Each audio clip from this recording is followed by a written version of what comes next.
6:35. Thanks for joining us on another lovely day in Chicago. Boy, we're getting spoiled, aren't we? John Williams here on WGN. On Thursdays at this time, we do something called the Best of the Midwest.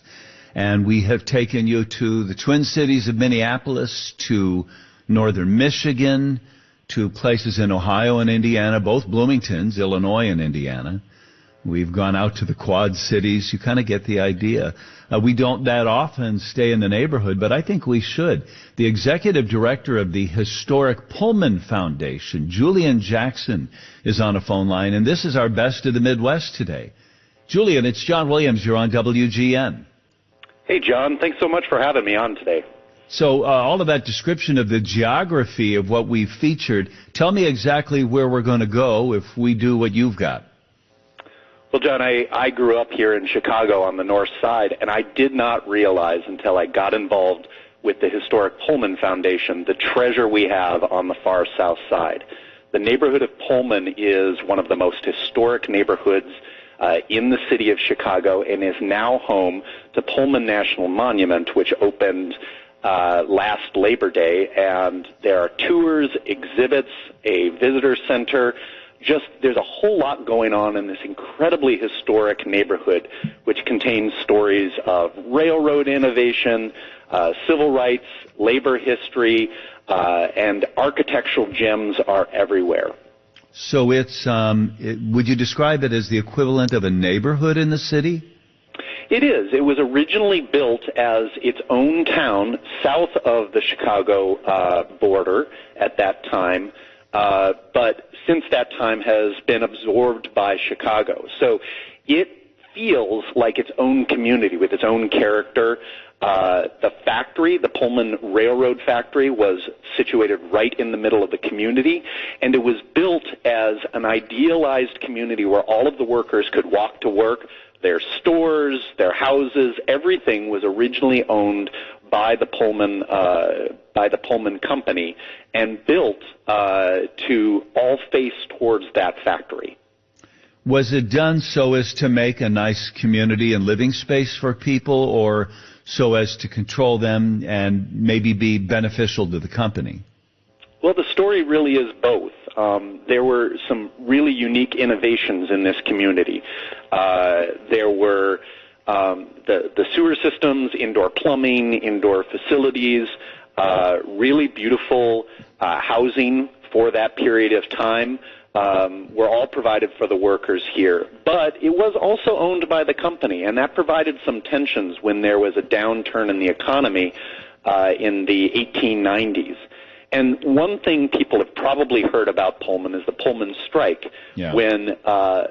When workers' wages were cut, but their rents were not cut, it caused a lot of tension and caused what is arguably the most significant strike in United States history, the Pullman labor strike. Why do you say that, most significant? Well, railroads at that time were the equivalent of the Internet is today. Basically, everything ran through railroads. Troops ran through the railroads. The mail ran through railroads. Food was moved around the country. And when the Pullman labor strike was organized, it really shut down the country for all practical purposes. Food rotted in rail yards. The mail couldn't move. And that latter is really the reason that federal troops eventually got involved to try to break up the labor strike. Now, the laborers eventually lost their strike. The strikes were broken. The ones that could went back to work. But it did cause the whole country to sort of rethink the relationship between folks working in factories and the companies that they worked for. And you saw some. One of the things that happened out of that was the federal government said, you can't own the places where all the workers work and their source of income at the same time. We need to break this up a little bit, and that's the reason that the Pullman community eventually became a part of Chicago. There's an exhibit, Railroaders, Jack Delano's home front photography. Can you tell me a little bit about that? Absolutely. So we try to do deep dives into each of these stories, and this one is based on railroad innovation, which, a lot of that happened here in Chicago, and particularly in this neighborhood. And this exhibit was originally curated by the Center for Railroad Photography and Art and our own Chicago History Museum. We've staged it down here in a new form. It is a brilliant exploration of railroad workers on the trains, in the yards, in the stations during World War II. Another really important time for railroading. Yeah. There's thoughtful biographies and interactive elements, and it really shows what life was like working on the railroad during that critical time in history.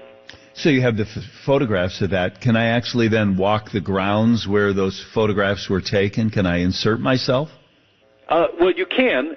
Most of the photos are taken all around the Chicago area, so it's not just in the Pullman neighborhood. We have a lot of historic elements from Union Station and many of the yards in addition to that. So, yeah, you can walk some of it. The areas right here in Pullman are very close. But this is about all of Chicago history, railroad history as well. We do have artifacts from those railroad workers, written and recorded stories. There's some video elements. There's stuff for kids to play with. One of those Brio train sets that's pretty extensive. That shows how railroads worked at that time. It's a lot of fun for the whole family. So normally when we do these little ventures here, Julian, we say, okay, so if you go to Bloomington, Indiana, here's where you stay. Here's a couple restaurants you should hit. Here's the winery to make sure you don't miss. But this will be a day trip for most of the people listening to us, that is, say, Chicago's and suburbs.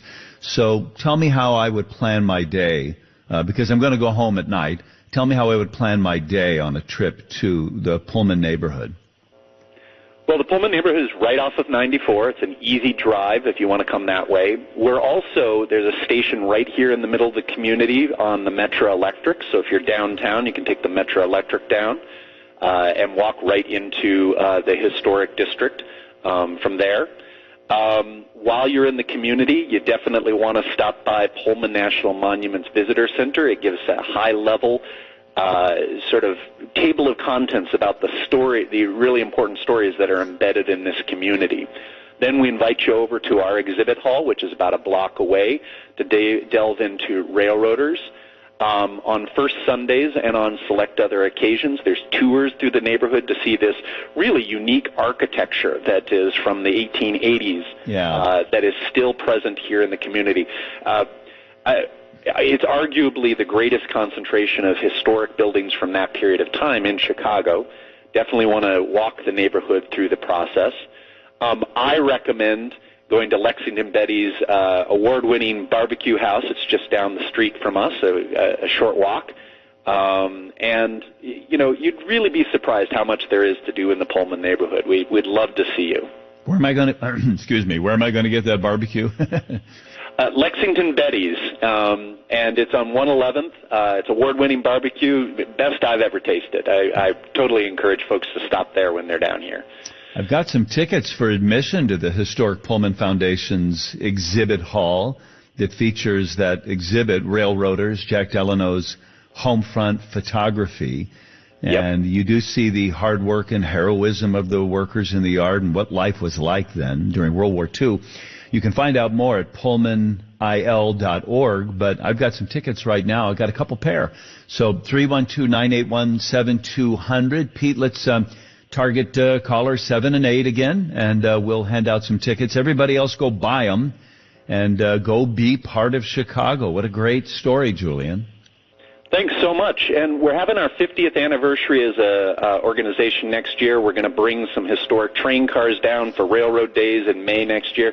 There's just stuff going on all the time, and we hope to see everybody down here. Well, we'll come this year and next, that's for sure. Julian Jackson is the executive director of the Pullman Foundation, and it's right here in River City. All right, sir. Nice to talk to you. That's our Best of the Midwest. Thank you, Julian. Thank you. 11:45. This is WGN.